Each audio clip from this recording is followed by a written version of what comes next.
Amin. Baik, Bapak Ibu sekalian, salam kebangkitan, salam penuaian. Shalom bagi Bapak Ibu semuanya yang ada di ruangan Zoom maupun di YouTube channel dari Gereja BMC New York. Senang sekali hari ini Minggu 10 Maret 2024 kita boleh bersama-sama kembali dalam ibadah online, ya. Ada yang tanya, masa enak ibadah secara online, ya. Memang beda Bapak Ibu sekalian kalau ke restoran, ya, nggak bisa online, ya. Jadi beda antara restoran dan ibadah. Ketika kita ibadah, hati kita sungguh-sungguh menyembah dan memuji Tuhan, saya percaya kita akan mengalami perjumpaan dengan Tuhan. Sebab Tuhan adalah Allah yang maha hadir, Tuhan yang bertahta di atas pujian daripada anak-anaknya. Tapi kalau kita mau makan secara online, ya kan, kemudian ada yang menyiarkan dari restoran, ya kita nggak bisa merasa apa-apa. Itu bedanya. Nah, kalau ibadah secara onsite, memang kita bisa bertatap muka satu dengan yang lainnya. Jadi yang penting begini Bapak Ibu sekalian, waktu kita beribadah, kita sungguh-sungguh mempersiapkan hati kita, kita mempersiapkan hidup kita untuk beribadah, maka ibadah kita baik secara online maupun onsite tidak sia-sia di hadapan Tuhan. Maka itu saya angkat jempol untuk Bapak Ibu yang setia mengikuti ibadah baik secara online maupun onsite dalam ibadah raya, maupun worship from home, maupun di dalam doa fajar 1 jam saja. Ya, saya tahu apa yang kita kerjakan dengan sungguh-sungguh itu dilihat dan diperhatikan oleh Tuhan. Nah, hari ini seperti tadi sudah sampaikan oleh William dan Sisil, kita memasuki hari yang keempat dari puasa raya 40 hari. Tadi VV dalam doanya, biarlah kami ini menjadi pelaku firman Tuhan. Nah, hari ini saya akan sampaikan tentang betapa pentingnya doa puasa. Saya harap ketika Bapak Ibu selesai mendengarkan kebenaran firman Tuhan ini, maka Bapak Ibu bisa ambil bagian untuk terlibat di dalam doa puasa 40 hari. Nah, di sini sengaja diberi judul betapa pentingnya doa puasa. Kalau doa puasa itu tidak penting, Bapak Ibu sekalian, tentu Alkitab akan mengatakannya. Kalau Bapak Ibu sekalian membaca Alkitab mulai dari Perjanjian Lama sampai Perjanjian Baru, maka tokoh-tokoh di Alkitab bahkan orang-orang biasa juga melakukan doa puasa secara rutin. Yang terkenal ya dari Alkitab Perjanjian Lama, bagaimana Musa puasa 40 hari 40 malam. Bagaimana Daniel seorang profesional ya, seorang teokrat atau seorang yang ahli di dalam memanage pemerintahan juga berpuasa. Bahkan anak muda yang namanya Sadrak, Mesak, Abednego juga berpuasa secara rutin dan teratur. Raja Daud juga berpuasa, dan Alkitab Perjanjian Baru memberikan contoh bagaimana Tuhan kita, Yesus Kristus, juga doa puasa. Bahkan jemaat mula-mula juga doa puasa. Nah, Bapak Ibu sekalian, kita pernah mendengar nama Mahatma Gandhi. Hampir nyaris dia menjadi orang Kristen ya. Tapi gara-gara sesuatu dan lain hal, maka Mahatma Gandhi tidak menjadi orang Kristen. Dalam pernyataannya dia bilang begini, aku suka dengan ajaran Yesus Kristus, tapi aku tidak suka dengan cara hidupnya orang-orang Kristen. Jadi dia bukan nggak suka dengan cara hidupnya Kristus, tapi dia nggak suka dengan cara hidup orang-orang Kristen. Karena menurut Mahatma Gandhi, orang Kristen itu cuman omong doang ya. Beda dengan Bapak Ibu sekalian. jemaat Tuhan yang ada di tempat ini. Semua adalah orang-orang yang melakukan firman Tuhan. Bukan NATO, no action, talk only. Saya percaya Bapak Ibu semua mengasihi Tuhan. Ya, kembali kepada Mahatma Gandhi. Bapak Ibu sekalian tahu nggak bahwa Mahatma Gandhi itu ternyata dalam buku biografinya dia rajin untuk doa puasa. Bahkan pada tahun 1932 itu Mahatma Gandhi doa puasa sedemikian rupa sampai terkenal ke seluruh dunia itu dalam rangka melawan pemerintahan Inggris yang menjajah orang-orang India, ya. Nah, orang-orang yang dalam kuasa kegelapan, misalnya dulu waktu saya belum kenal Tuhan, ya dukun-dukun saya, paranormal, suhu-suhu yang kemana saya datang untuk berguru dan lain sebagainya, mereka juga rutin untuk melakukan doa puasa, ya. Nah, mereka berdoa puasa dengan berharap mereka memperoleh kekuatan supranatural. Nah, yang saya mau sampaikan betapa pentingnya doa puasa tentu dari sudut pandang Alkitab, dari sudut pandang firman Tuhan. Nah, seorang hamba Tuhan memberitahukan begini, bahwa di dalam hidup kita itu seperti ada 2 ekor anjing yang selalu bertengkar, anjing hitam dan anjing putih. Kemudian pertanyaannya, waktu anjing hitam dan anjing putih ini berkelahi, ya, yang menang mana? Jawabannya, yang menang adalah anjing yang dikasih makan paling banyak. Kalau anjing hitam dikasih makan paling banyak dan anjing putihnya nggak dikasih makan, maka yang menang adalah anjing hitam. Sebaliknya, kalau anjing putih itu dikasih makan lebih banyak, sedangkan anjing hitam tidak dikasih makan, maka yang menang adalah anjing yang putih. Nah, dalam kitab Galatia pasal 5 ayat 19 sampai dengan ayat 23, nanti Bapak Ibu bisa pelajari sendiri, di situ berbicara tentang perbuatan daging dan perbuatan roh. Anjing hitam itu menggambarkan perbuatan daging dan anjing putih itu menggambarkan perbuatan roh, ya. Bapak rohani saya mengajarkan saya ketika saya mula-mula menjadi orang Kristen. Ketika nafsumu besar, ketika keinginan marahmu besar, ketika hatimu penuh dengan kemarahan, iri hati, ketika engkau hatimu dengki, kemudian timbul dari hatimu segala keinginan untuk berbuat jahat, maka cara yang paling baik adalah tidak memberi makan dagingmu atau puasa, ya.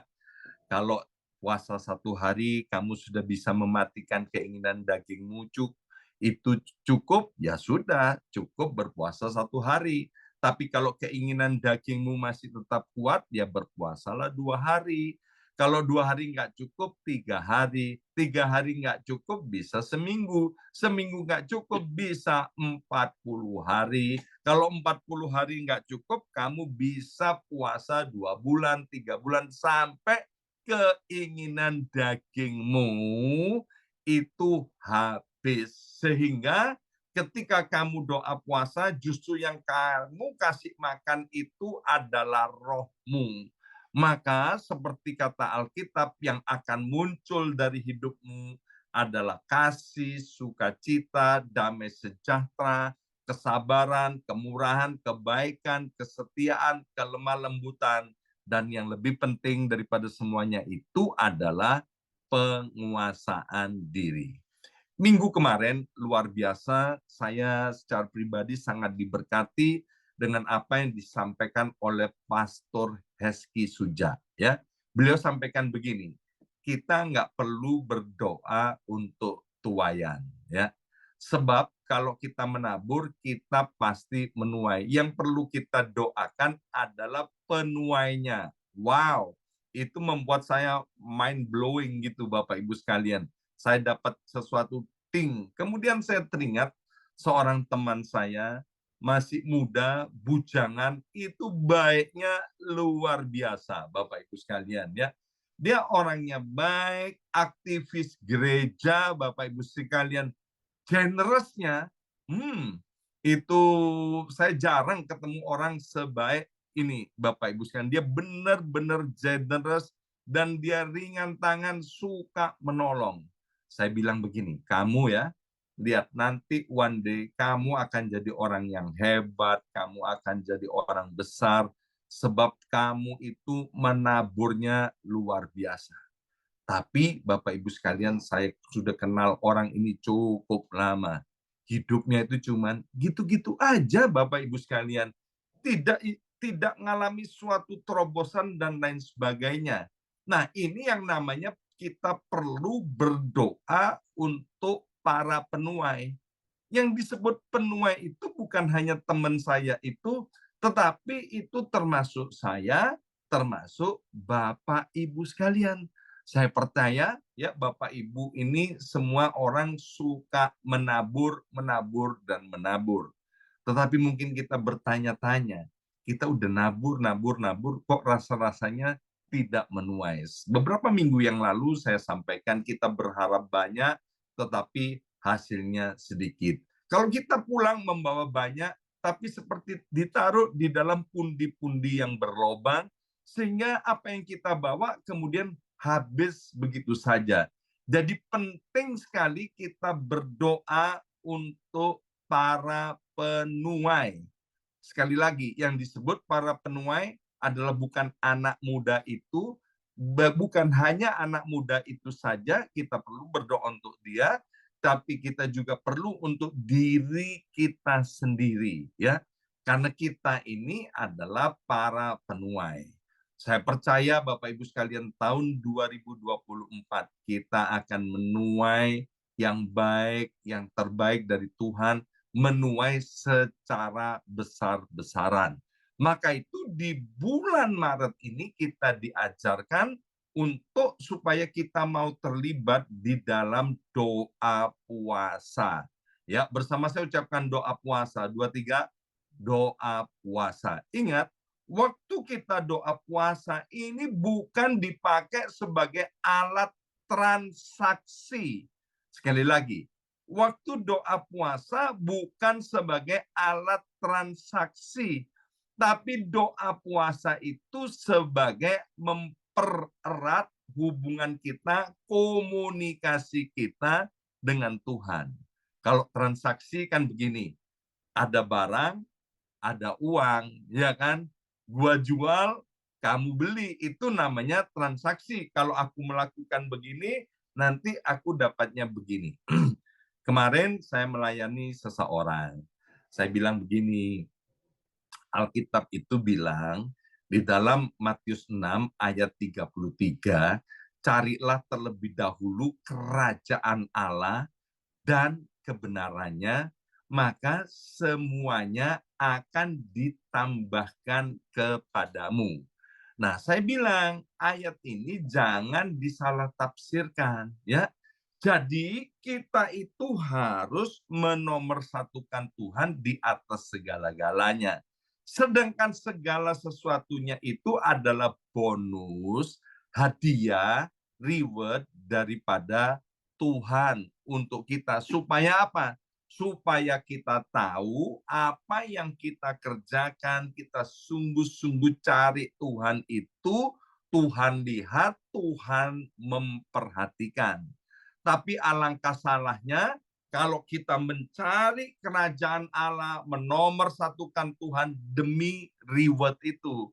No, itu adalah salah besar. Reward itu, bonus itu, berkat itu, yaitu hadiah daripada Tuhan supaya tahu bahwa kita itu dicintai dan dikasih oleh Tuhan. Hari ini, Bapak Ibu sekalian, kalau ada di antara kita yang merasa Tuhan tidak mencintai kita, sekali lagi, ini khusus untuk kita yang merasa tidak dicintai oleh Tuhan. Coba lihat, masa-masa lampaumu, masa lalumu, dan engkau lihat keadaanmu hari ini. Saya percaya keadaan kita hari ini jauh lebih baik daripada masa-masa yang lalu. Saya harap semuanya bisa mengalami apa yang saya sampaikan. Itu apa? Itu bukti bahwa persekutuan kita dengan Tuhan itu tidak sia-sia, ya. Nah, yang pertama, Bapak Ibu sekalian, mengapa doa puasa itu penting? Mari kita lihat dari Esra pasal 8 ayat 23. Dalam terjemahan sederhana Indonesia dikatakan begini. Jadi kami berpuasa dan berdoa sungguh-sungguh. Ya, perhatikan, berpuasa dan berdoa sungguh-sungguh. Bukan berpuasa dan berdoa sambil lalu. Tapi di sini dengan jelas Alkitab berkata berpuasa dan berdoa sungguh-sungguh, memohon perlindungan Allah, dan Allah pun mengabulkan doa kami. Ya, saya suka dalam terjemahan bahasa Inggrisnya take care of us. Bersama saya ucapkan take care of us. 2, 3, take care of us. Ya, saya pernah Bapak Ibu sekalian ya pergi makan dengan beberapa teman ya. Ketika saya mau bayarin ya, mereka bilang jangan Pak, kami yang take care katanya, ya kan? Gitu Bapak Ibu sekalian. Kemudian ketika kami melakukan sesuatu dan lain hal, mereka bilang gini, udah Pak, ini semua nanti aku yang take care ya. Itu bicara luas banget, bukan hanya soal perlindungan, tapi juga soal penyediaan, penyertaan, dan berkat yang luar biasa. Nah, dalam kitab Esra pasal 8 ayat 23 itu Bapak Ibu sekalian, ketika kita berpuasa, berdoa, sungguh-sungguh percayalah hidup kita itu akan di-take care oleh Tuhan.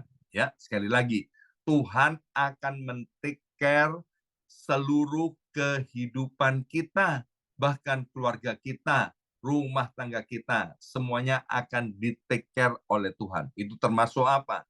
Termasuk damai sejahtera, termasuk kesehatan, termasuk keuangan, termasuk pekerjaan, termasuk kerohanian kita, semuanya akan di-take care oleh Tuhan.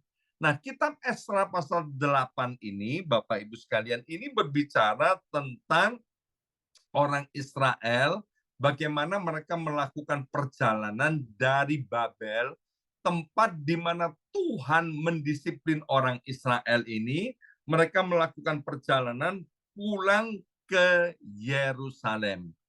Itu jauhnya, pada zaman itu kurang lebih 900 mile atau sekitar 1.400 kilometer. Ya, jalan pada zaman itu nggak seperti jalan zaman ini ya. Itu bayangkan ditempuh dengan jalan kaki sekian banyak orang ya, ratusan ribu atau mungkin jutaan berjalan kaki dari Babel ke Yerusalem.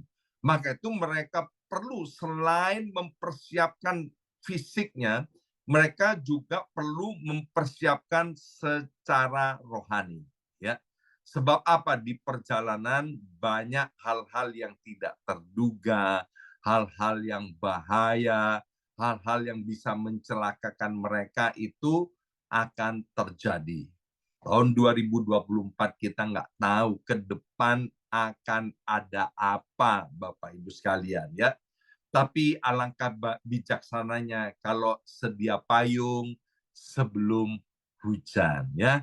Kalau kita udah sedia payung, kemudian nggak turun hujan, ya nggak apa-apa. Ya puji Tuhan. Ya. Nah, salah satu hal yang terbaik untuk kita mempersiapkan diri melewati hari-hari yang Tuhan anugerahkan kepada kita, yaitu dengan cara doa puasa.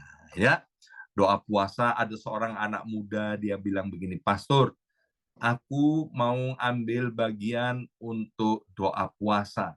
Selain aku tidak makan ya untuk beberapa jam tertentu, saya juga berjanji kepada Tuhan untuk puasa tidak main sosial media. Wih, keren banget ya kan? Ada lagi yang bilang begini, aku mau doa puasa, tapi sekarang aku juga mau tambahin, aku mau puasa selama doa puasa, aku nggak mau nonton televisi. Wah, itu keren juga ya kan? Ada yang bilang begini, aku puasa ya kan, selain tidak makan, tidak minum untuk beberapa jam tertentu, aku juga mau disiplin selama doa puasa ini. Aku tidak nonton drakor katanya ya. Ya puji Tuhan, Bapak Ibu sekalian, sebab doa puasa itu kita tahu bahwa itu adalah bentuk disiplin kerohanian. Jadi kita perlu Bapak Ibu sekalian untuk melatih kerohanian kita. Bagaimana sebagai pengikut Kristus, kita doa puasa itu. Sehingga ketika kita doa puasa, Bapak Ibu sekalian, maka ada beberapa manfaat yang kita akan dapatkan. Yang pertama, di dalam disiplin rohani ini, dalam doa puasa ini, membantu kita untuk menjadi pribadi yang rendah hati. Bersama saya ucapkan rendah hati. 2, 3, rendah hati. Ya, Alkitab bilang begini, ganjaran kerendahan hati dan takut akan Tuhan adalah kekayaan, kehormatan, dan kemuliaan untuk selama-lamanya. Yang kedua, Bapak Ibu sekalian, ketika disiplin rohani kita untuk doa dan puasa ini, maka itu membantu kita untuk meningkatkan jam-jam doa kita. Ya, saya harap Bapak Ibu sekalian jangan sekedar berpuasa, tapi Bapak Ibu sekalian meningkatkan jam-jam doa kita di hadapan Tuhan. Dan yang ketiga, waktu kita doa puasa, itu melatih kita untuk menguasai diri. Karena apa? Kita mengendalikan daging kita, dan kita mulai fokus ke sorga, sehingga hidup kita senada dengan sorga. Dan yang keempat, percaya atau tidak percaya, Bapak Ibu sekalian, kalau Bapak Ibu pernah berdoa puasa untuk jangka waktu yang cukup lama, maka itu membuat kita merasa tenang atau merasa damai sejahtera. Michael Jackson, dia pernah podcast atau interview sama Oprah Winfrey di rumahnya. Rumahnya Michael Jackson itu kan dikenal sebagai mini Disneyland ya. Ada mini zoo-nya juga, ada mini kebun binatangnya, ada mini Disneyland-nya ya. Dalam akhir wawancaranya, Oprah Winfrey tanya begini, Michael Jackson, sekarang pertanyaan yang terakhir, apakah kamu sekarang ini berbahagia? Michael Jackson bilang begini, tahun-tahun hidupku yang lampau itu adalah tahun-tahun yang penuh kesedihan. Ya. Dan sekarang aku ini berbahagia, kata Michael Jackson. Tapi segera dia meralat lagi. Maksud saya sedang berusaha meraih kebahagiaan. Kemudian dia ralat lagi. Ya, sekarang saya benar-benar berbahagia. Dan tidak lama setelah itu, ya kan, dalam usia 50 tahun, Michael Jackson mati karena overdosis, kebanyakan obat penenang. Artinya apa? Hidupnya tidak berbahagia. Alkitab bilang kebahagiaan itu hanya ada di dalam Yesus. Dan siapa yang berbahagia? Sekali lagi tadi Vivi sudah pimpin kita waktu doa untuk firman Tuhan, yang berbahagia adalah kalau kita mendengarkan firman Tuhan dan melakukannya. Ya. Nah, yang kedua, Bapak Ibu sekalian, waktu kita doa puasa itu, maka dalam doa puasa itu itu menolong kita untuk mengandalkan Tuhan. Sekali lagi, waktu kita doa puasa, kita merendahkan diri di hadapan Tuhan, kita itu menyadari begini, bahwa aku tanpa Tuhan itu nothing. Aku tanpa Tuhan nggak bisa apa-apa. Maka itu Ulangan pasal 8 ayat yang ketiga dikatakan begini. Ulangan pasal 8 ayat yang ketiga. Jadi, ia merendahkan hatimu, ia itu adalah Tuhan, merendahkan hatimu, membiarkan engkau lapar, dan memberi engkau makan mana yang tidak kau kenal, dan yang juga tidak dikenal oleh nenek moyangmu, untuk membuat engkau mengerti bahwa manusia hidup bukan dari roti saja, tetapi manusia hidup dari segala yang diucapkan oleh Tuhan. Ya, bangsa Israel 430 tahun dia hidup di Mesir. Di Mesir meskipun sebagai budak, Bapak Ibu sekalian, dia makan semangka, dia makan bawang bombay, bawang merah, dan lain sebagainya. Ya, itu adalah termasuk zona nyamannya orang-orang Israel. Tapi waktu dalam perjalanan untuk menuju tanah Kanaan, sengaja Tuhan kasih makan serba sedikit ya dengan mana itu. Maka itu kalau kita belajar tentang perjalanan orang Israel, maka kemudian mereka bersungut-sungut. Dia kepengen pulang ke Mesir, pengen makan bawang bombay, pengen bawang merah, pengen semangka, dan lain sebagainya. Nah, Tuhan membuat orang Israel lapar. Waktu kita doa dan puasa sungguh-sungguh, kita merasa lapar. Itu agar kita mengerti bahwa manusia hidup itu bukan dari roti saja, tetapi manusia itu hidup dari segala yang diucapkan oleh Tuhan. Jadi doa puasa itu membantu kita sehingga kita semakin peka mendengarkan suara Tuhan dan mengandalkan Tuhan. Ya, saya akan tutup dengan sebuah kisah. Ada seorang ibu, waktu itu setelah mendengarkan kesaksian kami berdua, bagaimana Ibu Yongki doa, puasa, merendahkan diri di hadapan Tuhan. Akhirnya keluarga kami yang kaya-kayanya tidak mungkin dipulihkan, akhirnya dipulihkan. Ibu itu kami tidak kenal sebelumnya. Setelah mendengarkan kesaksian kami, maka mereka datang memperkenalkan diri dan dengan bercucuran air mata, dia menyampaikan bahwa pernikahannya yang masih berusia sekian tahun, yang masih sangat muda itu, sudah terancam untuk mengalami kegagalan atau perceraian. Karena suaminya dan keluarga besar suaminya, salah satu orang yang paling kaya di Jawa Timur ini, tidak suka dengan perempuan ini. Perempuan ini tidak berzina dan lain sebagainya, tapi nggak suka aja, ya kan?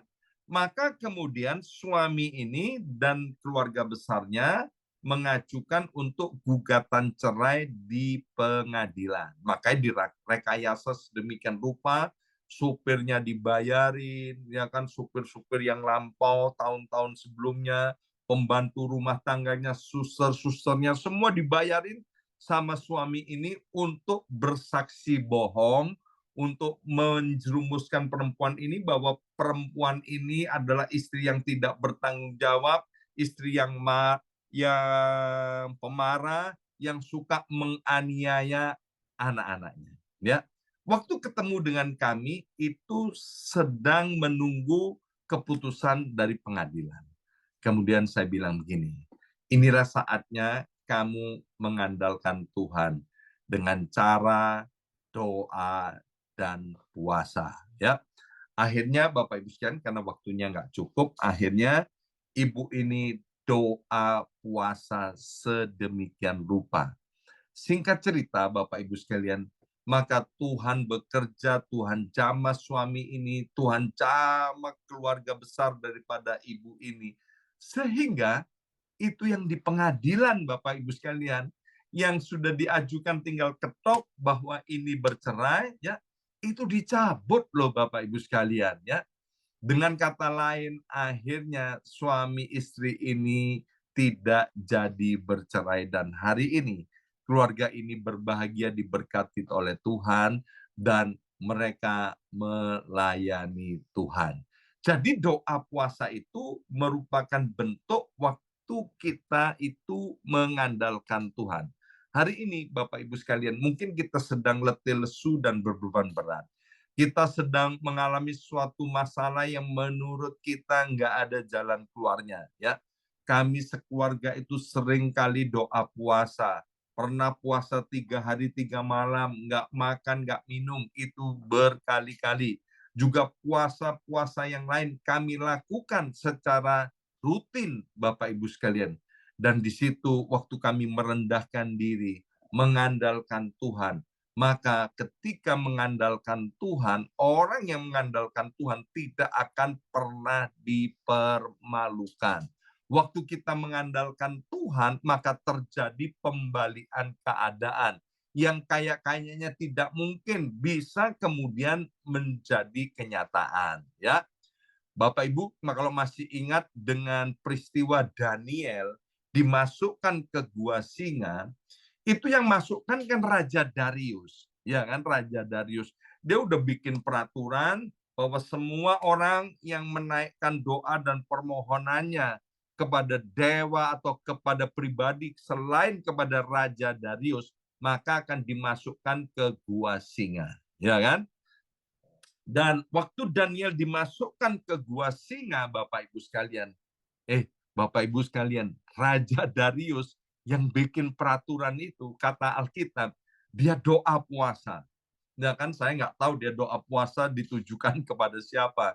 Tapi dia doa puasa, dia bilang gini, tolong, mungkin dia bilang gini, tolong dewa, atau tolong siapalah, ya kan. Daniel ini jangan sampai dimakan singa.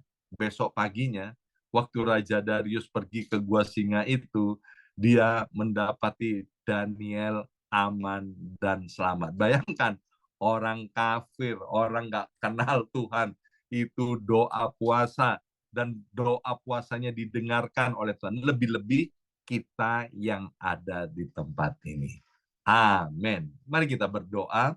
Materaikan setiap benih kebenaran firman Tuhan ini.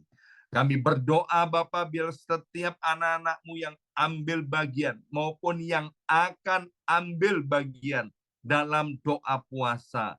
Kami berdoa Tuhan anugerah kesehatan, Tuhan anugerah kekuatan, sehingga tidak ada seorang pun di antara kami yang jatuh sakit. Sementara waktu kami doa dan puasa, biar kami mengalami perjumpaan dengan Tuhan. Manusia rohani kami dikuatkan. Kami menjadi pribadi yang kuat dan tangguh untuk menghadapi setiap tantangan dan masalah dalam kehidupan ini.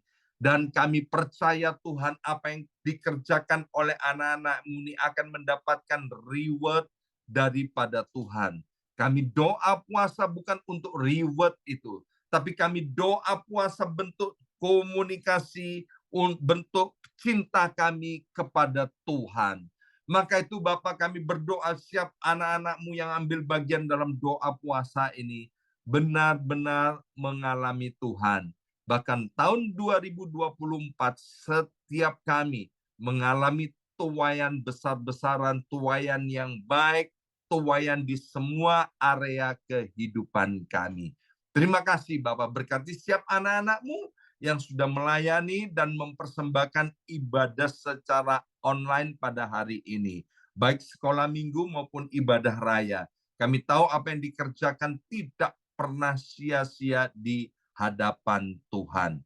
Terima kasih Bapak. Mari angkat kedua belah tangan kita, arahkan wajah kita ke sorga dan terimalah dengan iman berkat dan rahmat dari Allah Bapa di sorga. Bapa yang disembah oleh Abraham, Ishak, dan Israel. Menurunkan segala berkat yang terbaik dari sorga Tuhan membukakan tingkap-tingkap langit, mencurahkan segala berkat itu berkelimpahan kepada setiap kita melalui anaknya yang tunggal, Yesus Kristus, dan persekutuan yang manis dengan Roh Kudusnya. Tuhan senantiasa melindungi kita. Tuhan senantiasa menyertai kita. Sehingga perjalanan hidup kita dibuat beruntung dan berhasil. Dalam nama Yesus yang percaya, terima berkat ini dengan iman, dan katakan amin 3 kali. Amin, amin, amin.